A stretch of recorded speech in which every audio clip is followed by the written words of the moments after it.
সম্মানিত হাজিরিন, আজকে আমরা আলোচনা করব ইনফাক ফি সাবিলিল্লাহ, আল্লাহর রাস্তায় দান। এই দানের আরেকটি মাধ্যম হচ্ছে যাকাত দেওয়া।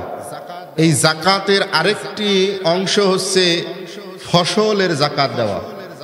আমরা সম্পদের যাকাত এই ব্যাপারে অনেক আলোচনা শুনে থাকি, কিন্তু ফসলের যে যাকাত রয়েছে, ফল এবং ফসলের যাকাত রয়েছে, এই বিষয়টা আমরা জানি না। আমরা অনেকেই জানি না যে ফসল এবং ফলের যাকাত দিতে হয়। আল্লাহ তাআলা এটা ওয়াজিব করে দিয়েছেন, ফরজ করে দিয়েছেন। ফল এবং ফসলের যাকাত দেওয়া যে ফরজ, এটা আমরা জানি না। আমরা শুধু মনে করি যে যাদের অনেক টাকা আছে শুধু তারাই যাকাত দিবে, নেশাব পরিমাণ সম্পদের মালিক যারা শুধু তারাই যাকাত দিবে। কিন্তু ইসলামের বিধান হচ্ছে যে নেশাব পরিমাণ অর্থের টাকার মালিক যিনি হবেন তিনি যেমন যাকাত দিবেন, নেশাব পরিমাণ স্বর্ণের মালিক যিনি হবেন তিনি যেমন যাকাত দিবেন, নেশাব পরিমাণ রৌপ্যের মালিক যিনি হবেন তিনি যেমন যাকাত দিবেন, নেশাব পরিমাণ গরু, ছাগল, মহিষ, দুম্বা, উট এইগুলোর মালিক যিনি হবেন তিনি যেমন যাকাত দিবেন, ঠিক তেমনি ভাবে ফসলেরও নেশাব রয়েছে, নির্দিষ্ট পরিমাণ রয়েছে। সেই পরিমাণ ফসল হলে পরে ফসল এবং ফলেরও যাকাত দিতে হবে। এটা আল্লাহর বিধান। আল্লাহ কুরআনুল কারীমের মধ্যে এই বিধান স্পষ্ট করে দিয়েছেন। আমাদের জন্য আল্লাহ তাআলা এই বিধান লিপিবদ্ধ করে দিয়েছেন। তাহলে যেটা আমাদের জন্য আল্লাহ রাব্বুল আলামিন লিপিবদ্ধ করে দিয়েছেন, সেই বিধান সম্পর্কে আমাদের জানা দরকার আছে না নাই? সম্মানিত বন্ধুগণ আমার, তার আগে আমরা সংক্ষেপে আল্লাহ রাব্বুল আলামিনের রাস্তায় দান করার যে সওয়াব বা গুরুত্ব, ফজিলত, সে সম্পর্কে আমরা সংক্ষেপে একটু জেনে নেই। আমার বন্ধুগণ, আল্লাহ রাব্বুল আলামিন কোরআনে কারীমে সূরা আলে ইমরান 3 নম্বর সূরার 92 নম্বর আয়াতে কারিমার ভিতরে আমার আল্লাহ রাব্বুল আলামিন বলেন, লান তানালুল বিররা হাত্তা তুনফিকু মিম্মা তুহিব্বুন।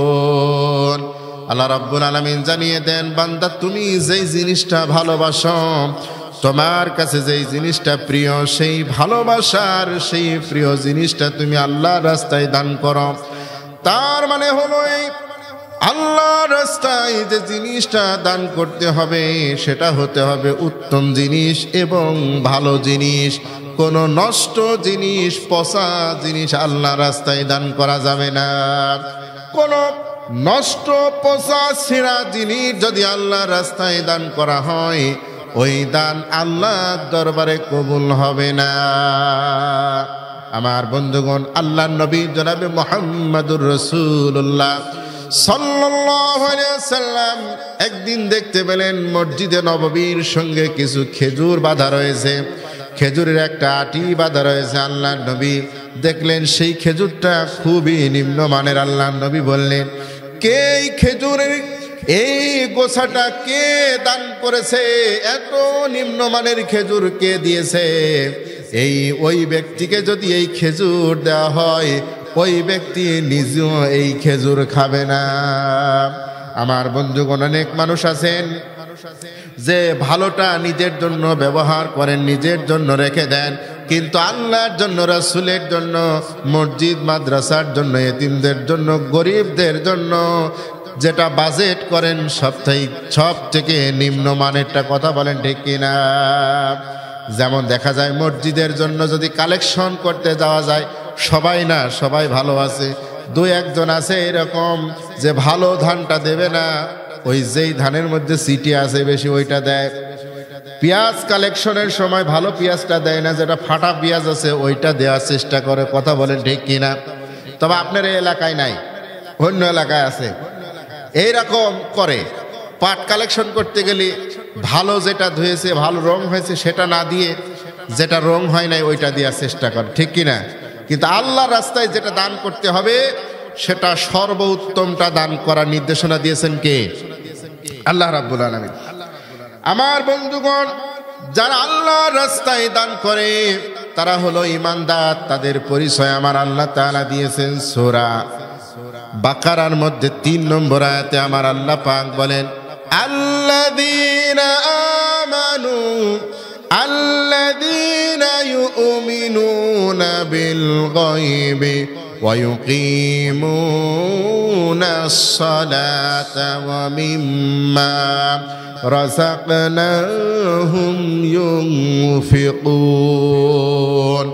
আল্লাহ রাব্বুল আলামিন জানিয়ে দিলেন, অবশ্যই যারা ঈমানদার হবে, আল্লাযীনা ইউমিনুনা, যারা ঈমান আনবে গায়বের প্রতি, অদৃশ্যের প্রতি যারা ঈমান আনবে, তারা 3টা কাজ করবে। আয়াতের মধ্যে আল্লাহ তাআলা বলেন তারা নামাজ আদায় করবে, তারা যাকাত দান করবে, তারা নামাজ আদায় করবে, অদৃশ্যের প্রতি বিশ্বাস স্থাপন করবে, এবং আল্লাহ রাব্বুল আলামিন তাদেরকে যে রিজিক দিয়েছেন সেখান থেকেই তারা দান করবে। জোরে বলেন সুবহানাল্লাহ। তাদেরকে আল্লাহ যে রিজিক দিয়েছেন সেখান থেকেই দান করবে, সামর্থ্য অনুযায়ী। আমার অনেক টাকা পয়সা হলে আমি দান করব, এখন করব না, বিষয়টা এমন নয়। সর্ব অবস্থায় দান করতে হবে, সর্ব অবস্থায়। সে সুখের সময় হোক আর দুঃখের সময় হোক, সচ্ছলতার সময় হোক আর অসচ্ছলতার সময় হোক, সব সময় দানের নির্দেশনা দিয়েছেন কে? আমার বন্ধুগণ, আল্লাহ রাব্বুল আলামিন সূরা আল ইমরান 134 নম্বর আয়াতে কারিমার ভিতরে আমার আল্লাহ তাআলা জানায় দিলেন, আল্লাযীনা ইউনফিকুনা ফিস সাররাই ওয়াদ দাররাই ওয়াল কাযিমিনাল গায়যা ওয়াল আফিনা আনিন নাস। চিৎকার দিয়ে বলেন না আল্লাহু আকবার। আল্লাহ রাব্বুল আলামিন বলছেন 4 শ্রেণীর মানুষ হলো মুহসিন, আর আমি এই মুহসিনদেরকে ভালোবাসি। এই 4 শ্রেণীর মানুষ তারা হচ্ছে যারা সচ্ছলতায় এবং অসচ্ছলতায় অভাবে, এবং যখন সম্পদ থাকে তখন যারা আল্লাহর রাস্তায় দান করে, এবং যারা তাদের রাগকে নিয়ন্ত্রণ করে, এবং মানুষকে যারা ক্ষমা করে দেয়, আমি আল্লাহ রাব্বুল আলামিন তাদেরকে ভালোবাসি। জোরে বলেন সুবহানাল্লাহ। এইগুলো হচ্ছে আল্লাহর মুহসিন বান্দাদের গুণাবলী। সচ্ছলতায় এবং অসচ্ছলতায় তখন দান করে। পকেটে 2 টাকা থাকলেও দান করে, পকেটে 2000 টাকা থাকলেও দান করে, সবসময়ই দান করে। আমার বন্ধুগণ, আমার ভাইয়ের একান্ত আপনজনেরা, আমাদের যে সম্পদ আমরা উপার্জন করছি, একদিন যখন আমাদের মৃত্যু এসে যাবে তখন কিন্তু এই সব সম্পদ রেখে আমাদেরকে চলে যেতে হবে। কথা বলেন ঠিক কিনা? কাপড়ের কোনো পকেট আছে? কাফনের কোনো পকেট আছে? কোনো পকেট নাই, সব সম্পদ রেখে যেতে হবে। তাহলে আমাদের কি অবশ্যই ওই মৃত্যুর পূর্বে আমাদের সম্পদ থেকে দান করতে হবে, ঠিক কিনা? কারণ মৃত্যুর পরে ওই সম্পদে আমার আর কোনো কর্তৃত্ব থাকবে না, ঠিক কিনা বলেন? আমার বন্ধুগণ, এই জন্য আল্লাহ রাব্বুল আলামিন সূরাতুল বাকারা 254 নম্বর আয়াতের ভিতরে আমার আল্লাহ তাআলা জানায় দিলেন, ইয়া আইয়ুহাল্লাযীনা আমানু আনফিকু মিম্মা রাযাকনাকুম মিন ক্বাবলি আন ইয়াতিয়া ইয়াউমুল লা বাইউন ফীহি খুল্লাতুন ওয়ালা শাফাআ ওয়াল কাফিরুনা হুমুজ জালিমুন। আল্লাহ রাব্বুল আলামিন সূরাতুল বাকারা 254 নম্বর আয়াতের মধ্যে আমার আল্লাহ তাআলা জানায় দিলেন, হে ঈমানদারেরা, পৃথিবীতে তোমরা যারা ঈমান এনেছো তোমরা শুনে রাখো, তোমরা আমার রাস্তায় দান করো।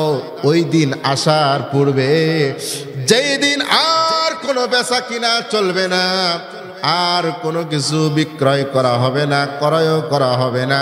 মুফাসসিরিন ইকরামরা বলছেন ওই দিন হলো, ওই দিন দুনিয়াতে ওই দিন হলো মৃত্যুর দিন। মৃত্যু হয়ে গেলে মানুষ কি আর বেচা কিনা করতে পারবে? আর পরকালে হলো আখেরাত। তার মানে মুফাসসিরিন ইকরামরা বলছেন আল্লাহ রাব্বুল আলামিন এখানে বলছেন তোমার মৃত্যু আসার পূর্বেই তুমি আল্লাহর রাস্তায় দান করো।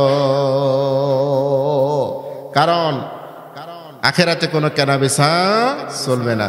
আখেরাতে যদি কেউ বলে যে দুনিয়ার সব সম্পদ আল্লাহ আমি দিয়ে দিলাম, আমারে মুক্তি দেন, মিল উলার দুনিয়ার সব সম্পদ দিয়ে দিলাম, আল্লাহ ওকে মুক্তি দেন, আল্লাহ মুক্তি দেবেন? দেবেন না। অথচ আল্লাহ নবী বলছেন ও আমার উম্মতেরা শোনো, জাহান্নামের আগুন অত্যন্ত ভয়াবহ, জাহান্নামের আযাব অত্যন্ত কঠিন, অত্যন্ত ভয়াবহ। তোমরা ওই জাহান্নামের আযাব থেকে যদি বাঁচতে চাও, একটি খেজুর দান করে হলেও জাহান্নামের আগুন থেকে রক্ষা করো। জাহান্নামের আগুন থেকে নিজেকে রক্ষা করে একটি খেজুর দান করে হলেও। যদি তোমার কাছে সুযোগ আছে একটি খেজুর দিয়ে তুমি জাহান্নামের আগুন থেকে বাঁচার, তোমার কাছে যদি সুযোগ আসে তাহলে তুমি দান করে দাও। আমার বন্ধুগণ, একান্ত আপনজন আমার, আমরা দুই হাত খুলে দান করব। যখন দান করব, এই দানের ভিতরে কোনো একটা দান যদি আল্লাহর দরবারে কবুল হয়ে যায়, ওটাই আপনার আমার নাজাতের ওসিলা হয়ে যাবে। জোরে বলেন সুবহানাল্লাহ। আমার বন্ধুগণ, আল্লাহর রাস্তায় যারা দান করবে, আমার আল্লাহর পথে যারা ব্যয় করবে, আমার আল্লাহর পথে যারা যে পরিমাণ ব্যয় করবে, আল্লাহ তাআলা ওই দানকে 10 গুণ বৃদ্ধি করে সওয়াব দিয়ে দিবেন। জোরে বলেন সুবহানাল্লাহ। আল্লাহ তাআলা সূরা আনআম 130 নম্বর আয়াতে আমার আল্লাহ তাআলা বলেন, মান জাআ বিল হাসানাতি ফালাহু আশরু আমসালিহা। আল্লাহ তাআলা বলেন, যারা আমার পথে, আমার রাস্তায়, আমার জন্য, আমার দ্বীনের জন্য, ইসলামের জন্য, কোরআনের জন্য, আমার ঘর মসজিদের জন্য যারা দান করবে, আমি আল্লাহ রাব্বুল আলামিন তার সেই দানকে আশরু 10 গুণ করে আমি ফিরায় দেব। সুবহানাল্লাহ। কয় গুণ বলেন? 10 গুণ। তার মানে আল্লাহর রাস্তায় যদি কেউ দান করে, তাহলে দেখেন আল্লাহর রাস্তায় দান করলে সম্পদ কখনো কমে না। কারণ আল্লাহই বলছেন আমি 10 গুণ করে ফিরাই দেব। কয় গুণ? 10 গুণ হয়ে আপনার কাছে ফিরে আসবে। আর সবচেয়ে বড় কথা হচ্ছে এই দান করা মানে সঞ্চয় করা, আখেরাতের ব্যাংকে সঞ্চয়। আখেরাতে যে দেখব যে আমার সেই দানকে আল্লাহ 10 গুণ বৃদ্ধি করে, 10 গুণ বৃদ্ধি করে আল্লাহ পাক সেই অনুযায়ী আল্লাহ রাব্বুল আলামিন আমার জন্য জাযা খায়ের উত্তম প্রতিদান আল্লাহ তাআলা রেখে দিয়েছেন। জোরে বলেন সুবহানাল্লাহ। আমার বন্ধুগণ, আল্লাহ সুবহানাহু ওয়া তাআলা সূরা বাকারা 261 নম্বর আয়াতে কারিমার ভিতরে আমার আল্লাহ পাক আরেকটি উদাহরণ তুলে ধরেছেন। আমার আল্লাহ পাক বলেন, মাসালুল লাযীনা ইউনফিকুনা আমওয়ালাহুম কামাসালি হাববাতিন আম্বাতাত 7 সানাবিলা ফি কুল্লি সুমবুলাতিন মিয়াতু হাব্বা আল্লাহু ইউদাইফু লিমান ইয়াশাউ আল্লাহু ওয়াসিউন আলিম। বলেন আল্লাহু আকবার। আল্লাহ তাআলা সূরা বাকারা 261 নম্বর আয়াতে কারিমার ভিতরে বলছেন, আমার পথে, আমার দ্বীনের জন্য যারা দান করবে, তাদের দানের উদাহরণ, মিসাল মাসালু মানে উদাহরণ, এক্সাম্পল। আল্লাহ বলছেন এক্সাম্পলটা হলো এই, উদাহরণটা হলো এই, আমি আল্লাহ রাব্বুল আলামিন তার সেই দানটাকে কিভাবে তার কাছে ফিরায় দেব। শোনো ও কৃষক ভাইরা, আমার মনে হয় আল্লাহ সুবহানাহু ওয়া তাআলা যে উদাহরণটা কোরআনে কারীমের সূরা বাকারার 261 নম্বর আয়াতে কারিমার ভিতরে দিয়েছেন, এই উদাহরণটা কৃষকরা যেমন বুঝবে, পৃথিবীর আর কেউ এত সুন্দর করে বুঝবে না। কারণ আল্লাহ তাআলা বলছেন, শোনো, যখন তোমরা কোনো একটা বীজ, যখন তোমরা জমিনের মধ্যে তোমরা একটা বীজ যখন তোমরা রোপণ করো, তখন ওই বীজ থেকে একটা গাছ হয়। অনেক সময় দেখা যায় একটা ধান যখন আপনি চারা দিয়েছেন, ওই একটা ধান থেকে যখন আপনি চারা হলো, একটা চারা হয়, এরপরে ওই চারাটা যখন আপনি জমিনের মধ্যে যখন লাগায় দেন, ওই আতাল থেকে তুলে যখন জমিনের মধ্যে যখন ধানের ভুঁইতে যখন জমিতে লাগায় দেন, আমার বন্ধুগণ, তখন দেখা যায় ওই একটা জায়গায় থেকে আল্লাহ রাব্বুল আলামিন ওই জায়গায় 7টা আল্লাহ তাআলা ডগা তৈরি করে দেন, ডাল তৈরি করে দেন। কয়টা? হ্যাঁ, আল্লাহ তাআলা কি বলছেন দেখেন, কামাসালি হাব্বাতিন আম্বাতাত সাবা সানাবিলা। সাবা মানে কত? 7টা। অনেক সময় আপনি ধানের যে গোছটা তৈরি হয়, লাগাইছিলেন তো একটা, কিন্তু যে গোছটা হয়েছে সেই গোছ থেকে দেখবেন 7টা 8টা 10টাও হতে পারে। পারে কি পারে না বলেন? আল্লাহ 7টার কথা বলছেন। আমার বন্ধুগণ, এই যে একটা গাছ থেকে 7টা ডাল 7টা ছড়া আল্লাহ তাআলা বাইর করে দিলেন, এরপরে প্রথম কয়টা ছিল? একটা। খেয়াল করেন, এরপরে 7টা হলো, 7টার অনেক সময় বেশি হয়, 10টা হয়। আমার বন্ধুগণ, এরপরে এই 7টা ডালের মাথায় আল্লাহ রাব্বুল আলামিন বলছেন, সাবা সানাবিলা ফি কুল্লি সুম্বুলাতিন মিআতু হাব্বা। মিআতুন মানে 100। আল্লাহ পাক প্রত্যেকটা ডালের মাথায় 100টা করে ধান দিয়া দেন। সুবহানাল্লাহ। এক থেকে কত হলো? 7টা ডাল, 7 ডালে 100 করে, কত হইলো? 700। তাহলে আল্লাহর কোরআনের কথা ঠিক আছে। এবার বাড়ি যে আপনি আপনার ধানের যে গোছা ছিল, ওই একটা গোছার কয়টা ডাল আর এক একটা ডালে কত করে ধান আপনি গুনবেন। তাতে দেখা যায় অনেক সময় 100 থেকে 150 ধান আমাদের দেশি ধানের মধ্যে থাকে। কথা বলে ঠিক কিনা? বাংলাদেশে একটা ধান পাওয়া গেছে, যেই ধানের নাম আছে ফাতেমা ধান। এই ধানের আপনার শাখায় 1000-এরও বেশি ধান পাওয়া গেছে। জোরে বলেন সুবহানাল্লাহ। দিয়েছেন কে? আল্লাহ তাআলা বলছেন কোরআনে যে আমি এর থেকেও বেশি দিতে পারি, আমি এর থেকে কম বেশি এই দেওয়ার মালিক কে? তাহলে আপনি আল্লাহর রাস্তায় যদি 1 টাকা দান করেন, সেই 1কে 7 দিয়ে গুণ করেন, 1 থেকে 7 হবে, 7 থেকে 700 হবে। এর থেকে বেশি করে দিতে পারেন তিনি কে? তাহলে আল্লাহর রাস্তায় দান করলে কি কমে? কমে না। আল্লাহ রাব্বুল আলামিন এই জন্য বলছেন, মান যাল্লাযী ইউকরিদুল্লাহা করদান হাসানান ফায়ুদাইফাহু লাহু ওয়া লাহু আজরুন কারীম। বলেন আল্লাহু আকবার। আল্লাহ পাক কোরআনে বলছেন, কে আসো? ও তোমরা কে আসো? আমার বান্দারা কে আসো? আমি আল্লাহ রব্বুল আলামিনকে তোমরা ঋণ দেবে, কর্জ দেবে, উত্তম ঋণ। আল্লাহ বলছেন আমারে ঋণ দাও, অথচ আল্লাহর নাম হচ্ছে আল্লাহুস সামাদ। আল্লাহ হচ্ছেন অমুখাপেক্ষী। আল্লাহ কি বলেন? অমুখাপেক্ষী। আল্লাহর কারোর কাছে চেয়ে থাকতে হয় না। আল্লাহ রাব্বুল আলামিন এই বিশ্ব পরিচালনা করতে গিয়ে কখনো দুর্বলতা অনুভব করেন না। জোরে বলেন সুবহানাল্লাহ। সে আল্লাহ বলছেন, কে আসো আমারে ঋণ দিবা, আমার একটু ধার দিবা, কে আসো? এই আয়াতে তাফসীরের মধ্যে লেখা হয়েছে যে আল্লাহ ধার চাচ্ছেন, তার মানে আল্লাহর জমিনে আল্লাহর দ্বীন বাস্তবায়নের জন্য, আল্লাহর এই ইসলাম এটা সুপ্রতিষ্ঠিত করার জন্য যত কাজ আছে, সেই কাজগুলো আঞ্জাম দেওয়ার জন্য অর্থের প্রয়োজন আছে না নাই? জোরে বলেন আছে না নাই? সেই জায়গায় আল্লাহ তাআলা নিজেই অর্থ চাচ্ছেন আপনাদের কাছে, কে আসো দান করবে।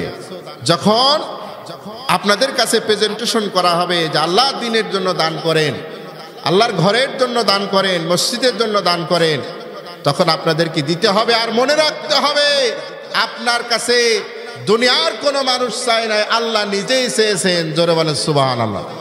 আল্লাহ চাওয়ার পরে কি বলছেন? ফায়ুদাইফাহু লাহু ওয়া লাহু আজরুন কারীম। আমি আল্লাহ ওটাকে বহু গুণে বৃদ্ধি করে, এবং আমি আল্লাহ তার জন্য আরো পুরস্কার রেখে দিব। সুবহানাল্লাহ। আজরুন কারীম, সম্মানিত পুরস্কার আমি রাখব। আমার বন্ধুগণ, এবার আসেন, আল্লাহ বলছেন আমারে যদি ঋণ দাও, আমি তোমার সেটাকে বৃদ্ধি করে তোমার কাছে ফিরাই দেব। বলছেন কে? এখন বলেন আল্লাহর কথা কি মিথ্যা হতে পারে? মিথ্যা হয়? আল্লাহ বলছেন ওয়ামান আসদাকু মিনাল্লাহি কিলা, কে আছে আমি আল্লাহর চাইতে বেশি সত্য কথা বলে? এরপরে আল্লাহ তাআলা বলছেন ইন্নাল্লাহা লা ইউখলিফুল মিআদ, আল্লাহ তাআলা কখনো ওয়াদা খেলাপ করেন না। বলছেন আমি দেব, বেশি করে দেব।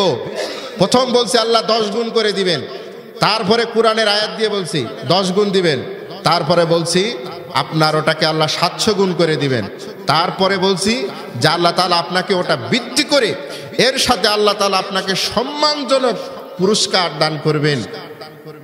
এটা কেন দিবেন? যদি আল্লাহর রাস্তায় আমরা ব্যয় করি। কতটুকু করি? কতটুকু? আল্লাহ যা দিয়েছেন, সূরা বাকারা 3 নম্বর আয়াত, অমিম্মা রাযাকনাহুম ইউনফিকুন, আল্লাহ আমাদের যা রিজিক দিয়েছেন, যা দিয়েছেন, কারোর 5,000 টাকা আয় মাসে, কারোর 50,000 টাকা, কারোর 5 লাখ, কারোর 5 কোটি, ঠিক কিনা? যার যা আছে তার থেকে সে সামর্থ্য অনুযায়ী আল্লাহর রাস্তায় দিবে। আল্লাযীনা ইউনফিকুনা ফিস সাররাই ওয়াদ দাররাই, সচ্ছলতায় অসচ্ছলতায় যার যতটুকু সামর্থ্য সে যখন দিবে তখন আল্লাহ তার সম্পদকে এইভাবে বাড়ায়া দিবেন। জোরে বলেন সুবহানাল্লাহ। আমার বন্ধুগণ, একান্ত আপনজনেরা আমার, এরপরে আমরা একটি হাদিসের মধ্যে আল্লাহ রাব্বুল আলামিন বলছেন, দেখেন কোন হাদিসের মধ্যে যদি আল্লাহ তাআলা বলেন এই কথা উল্লেখ থাকে, সেই হাদিসটা হচ্ছে হাদিসে কুদসি। সুবহানাল্লাহ। আল্লাহর নবীর লক্ষ লক্ষ হাদিস আছে, কিন্তু হাদিসে কুদসির সংখ্যা খুব কম, মাত্র 150-200 হাদিস হাদিসে কুদসি। এই হাদিসে কুদসির ভিতরে আল্লাহ রাব্বুল আলামিন বলছেন, হযরত আবু হুরায়রা রাদিয়াল্লাহু তাআলা বর্ণনা করছেন, বিশ্বনবী বলেন আল্লাহ রাব্বুল আলামিন বলেছেন, ক্বাল আল্লাহু আনফিক ইয়া আবনা আদম আনফিক আলাইক, আল্লাহ বলেন হে বনি আদম তুমি দান করো, হে বনি আদম তুমি দান করো। জোরে বলেন সুবহানাল্লাহ। আল্লাহ বনি আদমকে ডাক দিয়ে বলছেন দান করো, আর আল্লাহর নবী বলছেন শোনো জাহান্নামের আযাব খুব কঠিন ভয়াবহ, একটি খেজুর দান করেও যদি জাহান্নামের আগুন থেকে রক্ষা পাওয়ার সুযোগ এসে যায় তাহলে তোমরা সেই সুযোগটা গ্রহণ করে নাও। জোরে বলেন সুবহানাল্লাহ। আমার বন্ধুগণ, আমি আপনাদের কাছে আরেকটি কথা বলবো, সেটা হচ্ছে এই যে আমাদের জন্য আল্লাহ রাব্বুল আলামিন একটা বিধান করে দিয়েছেন, সেটা হচ্ছে যাকাত। এই যাকাতের আলোচনা বেশি হয় হচ্ছে রমজান মাসে। কি মাসে? কিন্তু যাকাত দেওয়ার কিন্তু নির্ধারিত কোনো মাস নাই। আপনারা কি এটা জানেন? যাকাত দেওয়ার নির্ধারিত কোনো মাস নাই। রমজান মাসে রোজা রাখতে হয়, কিন্তু যাকাত দেওয়ার কি কোনো মাস আছে? নির্ধারিত কোনো মাস নাই। আমার কাছে কোনো টাকা আসলো, সেই টাকা যদি নেশাব পরিমাণ হয়, ধরেন নেশাব হলো 1 লক্ষ টাকা, এই 1 লক্ষ টাকা যদি আমার এই যে আজকের যে দিন, এই ডিসেম্বর মাসের আজকে 6 তারিখ, এই 6 তারিখ আগামী ডিসেম্বর মাসের 6 তারিখ, মানে এটা আমি ইংরেজি বলছি, এটা আরবি হবে, আরবিতে কিন্তু বছরে 11 দিন কম। তাহলে আপনি যদি ইংরেজি মাস ধরে দেন তাহলে 33 বছরে আপনার জীবন থেকে কিন্তু অনেক দিন কেটে যাবে। যাই হোক, সম্মানিত হাজিরিন, একান্ত আপনজনেরা আমার, আমি যে কথা বলছিলাম যে এই যে যাকাত, এই যাকাত 1 বছর পরে আমি হিসাব করব যে আমার এই সম্পদটা সেই নেশাব পরিমাণ আছে কিনা। এর মাঝখানে কমে গেছে, আবার বাড়েছে, কমেছে, বাড়েছে। 1 বছর পরে যদি আমার সেই 1 লক্ষ টাকা থাকে তাহলে সেখান থেকে আমাকে কি করতে হবে? শতকরা 2.5 টাকা যাকাত দিতে হবে। এটা হচ্ছে টাকার হিসাব। এরপরে স্বর্ণের হিসাব আছে, রৌপ্যের হিসাব আছে, ছাগল এবং গরুর হিসাব আছে, উট দুম্বা এগুলোরও হিসাব আছে, ব্যবসায়িক মালেরও হিসাব আছে। আরেকটি হিসাব আল্লাহ তাআলা স্পষ্ট করে কোরআনের ভিতরে বলেছেন, সেটা হচ্ছে ফল ফসল, ফল এবং ফসল, ফলমূল যেগুলো হয় এইগুলোরও যাকাত আছে। যেমন আঙ্গুর, বেদানা, ডালিম, এইগুলোর যেমন যাকাত আছে, ঠিক আমাদের দেশে কি হয়? ধান হয়, গম হয়, ভুট্টা হয়, যে ফসলই হোক না কেন এইগুলোরও যাকাত আছে। তো আল্লাহ রাব্বুল আলামিন বলছেন যে যারা যাকাত দেবে তাদের সম্পদ আমি আল্লাহ বৃদ্ধি করে দেবো। জোরে বলেন সুবহানাল্লাহ। যাকাত শব্দের 2টা অর্থ, একটা অর্থ হচ্ছে বৃদ্ধি হওয়া, প্রবৃদ্ধি হওয়া, আরেকটা অর্থ হচ্ছে যে পরিশুদ্ধ করা। আরেকটা শব্দের অর্থ হচ্ছে পরিশুদ্ধ হওয়া। তার মানে জাকাত ওই সম্পদকে পরিশুদ্ধ করে। যদি কেউ তার সম্পদ থেকে জাকাত না দেয়, জাকাত ফরজ হওয়ার পরেও, তাহলে তার পুরা সম্পদ হারাম হয়ে যাবে। আর জাকাত যখন দেবে, দেওয়ার পরে অনেক সময় দেখা যাবে যে আমার সম্পদ থেকে কিছু তো চলে গেল, কিন্তু আল্লাহ বলছেন জাকাত দিলে আমি ওই সম্পদকে আমি আরো বাড়ায় দিই। জোরে বলেন সুবহানাল্লাহ। এখন আমাদের যে ফসলের যে জাকাত আছে, সেই জাকাতের বিধানটা আসলে কি কুরআন এবং হাদিসে আছে কিনা? কুরআনুল কারীমের সূরা আনাম 141 নম্বর আয়াত আল্লাহ তাআলা বলেন, কুলু মিন সামারাতি ইযা আসমারা ওয়া আতু হাক্কাহু ইয়াউমা হাসাদি ওয়া লা তুসরিফু ইন্নাহু লা ইউহিব্বুল মুসরিফিন। আল্লাহ রাব্বুল আলামিন সূরা আনাম 141 নম্বর আয়াতের মধ্যে বলছেন, আমি তোমাদেরকে যে ফলমূল ফল ফসল আমি তোমাদেরকে যা দান করেছি, ওইটা যখন তোমরা আরোহণ করবা, ওইটা যখন তোমরা আহরণ করবা, ওইটা যখন তোমরা সংগ্রহ করবা, ওইটা যখন মাঠ থেকে কেটে বাড়িতে নিয়ে আসবা, ওইটা যখন তোমরা তোমাদের বতরের সময় হবে, ওই সময়ে তোমরা তোমাদের ওই ফসল থেকে ওয়া আতু হাক্কাহু, তোমরা সেটার হক আদায় করবে। সেটার কি আদায় করবে? হক আদায় করবে। এখানে মুফাসসিরিন ইকরামরা বলছেন যে ওইটার যাকাত দিতে হবে, মানে সদাকা করতে হবে। সেই সদাকার একটা পরিমাণ হাদিসের মধ্যে এসেছে। সম্মানিত হাজিরিন, রাসূল করিম সাল্লাল্লাহু আলাইহি সাল্লাম বলছেন সেই পরিমাণটা হচ্ছে খামসাতু উসুকিন সাদাকা। তোমরা তোমাদের ফসলের 5 ওয়াসাক যদি হয়, তাহলে তোমরা সেটার সদাকা করবে। 5 ওয়াসাক, এটাকে আরবির যে পরিমাণ আছে সেই পরিমাণ দিয়ে গুণ করলে হয় 18 মণ 300 গ্রাম। আমাদের যারা উলামায়ে কেরাম আছেন তারা বলছেন যে এটা হচ্ছে 20 মণ। কয় মণ? 20 মণ। তো মূলত কথাটা হচ্ছে যে 10 ভাগের 1 ভাগ ফসল জাকাত দেওয়াটাই হচ্ছে ওসর। 10 ভাগের 1 ভাগ জাকাত দেওয়াটাই ওসর।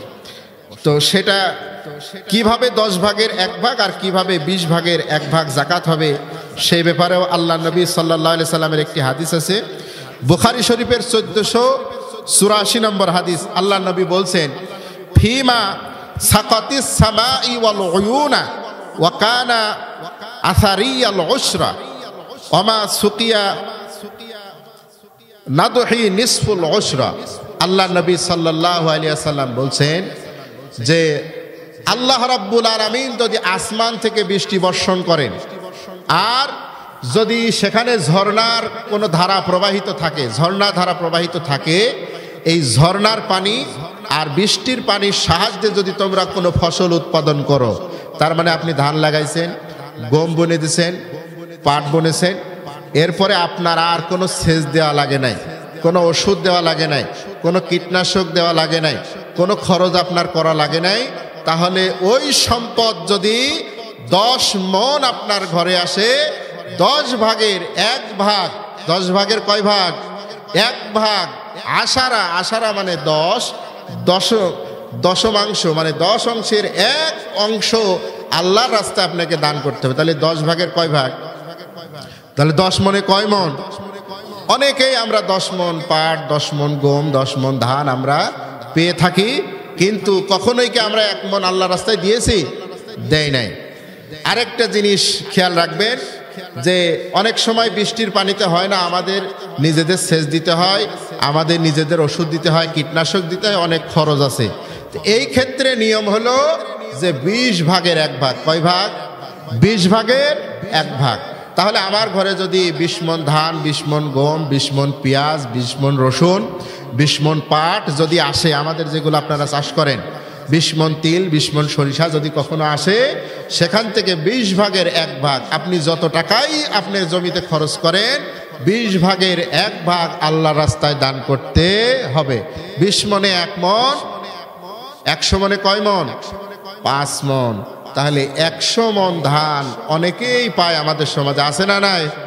তাহলে তাকে অবশ্যই জাকাত দিতে হবে। আর জাকাত দেওয়ার সময় নিয়ম হচ্ছে একজন ভালো আলেমের কাছে গিয়ে নিজের সম্পদের সম্পূর্ণ বিবরণ দেওয়া।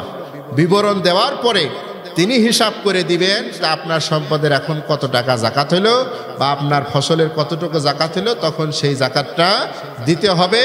কুরআনুল কারীমে সূরাতুত তাওবার 60 নম্বর আয়াত অনুযায়ী এই 60 নম্বর আয়াতে কোথায় কোথায় জাকাত দেওয়া যাবে এই কথা আল্লাহ বলে দিয়েছেন। 8টা খাত আছে। কয়টা খাত বলেন? 8টা খাত। তাহলে ফসলের যে জাকাত দিতে হবে এটা কোরআন এবং হাদিসে আছে না নাই? আছে না নাই? এইটা সম্পর্কে আরো বিস্তারিত জানতে হবে। সম্মানিত হাজিরিন, যারা ইমানদার, যারা তাকওয়াবান, যারা মুমিন, যারা মুত্তাকিন, তাদেরকে কোনো জিনিস জোর করে করানো লাগে না।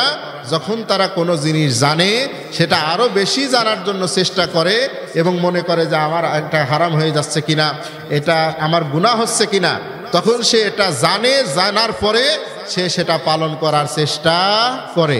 আমরা এই যে আজকে ওসরের কথা শুনলাম, শোনার পরে আমরা যদি বলি যে ও আমার দেয়া লাগবে না, ও আমার দেয়া লাগবে না, জীবনে কোনো দিলাম না, জীবনে কোনো দিন শুনি নাই, এই হুজুর দেখি নতুন কথা বলতেছে। সম্মানিত হাজিরিন, এটা কোরআন হাদিসে আছে না না, এটা আপনারা আরো গবেষণা করবেন, আরো আলেমদের কাছে শুনবেন। কিন্তু আপনারা যদি কোরআন এবং হাদিসে সত্যই থাকে, আমি তো অবশ্যই দলিল দিয়ে বললাম, তখন আপনারা আমল করার চেষ্টা করবেন ইনশাআল্লাহ। যদি না করেন কি ক্ষতি হবে জানেন? এই কুরআনুল কারীমে সূরা কলামের ভিতরে একটা ঘটনা আছে। 18 নম্বর আয়াত থেকে 23 নম্বর আয়াতের ভিতরে একটা ঘটনা আছে। সেই ঘটনা হচ্ছে ইয়ামেনের রাজধানী হচ্ছে সানা। এই ইয়ামেনের রাজধানী সানায় এখানে একজন লোক বসবাস করতেন। সেই লোকটা খুব আল্লাহওয়ালা ছিলেন। খুব মনোযোগ দিয়ে ঘটনাটা শুনবেন। খুব আল্লাহওয়ালা মানুষ ছিলেন এই ব্যক্তি। তিনি যেই দিন তার সম্পদ, তার ফসল যেই দিন তিনি ঘরে তুলতেন, ওই দিন ঘরে তোলার পূর্বেই তিনি তার ফসল থেকে আল্লাহর রাস্তায় সদাকা করে দিতেন। জোরে বলে সুবহানাল্লাহ।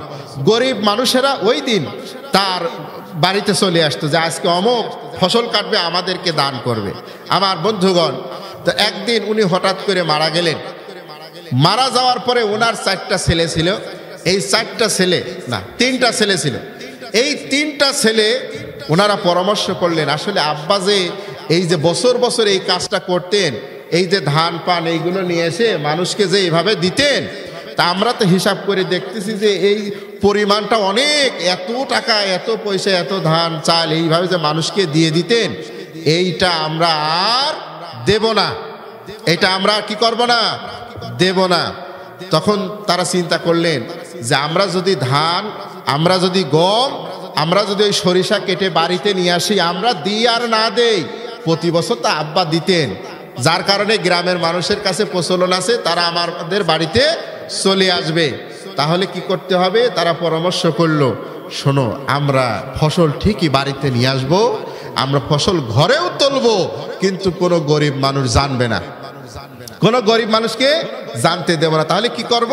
বলছে তাহলে আমরা যখন রাত থাকবে, রাতের অন্ধকারে আমরা আমাদের জমিতে যাব, রাতের অন্ধকারে ফসল কেটে নিয়ে এসে আমরা ফসল ঘরে তুলে ফেলবো, গরিব মানুষ জানবেও না, আমাদের কাছে চাইবেও না।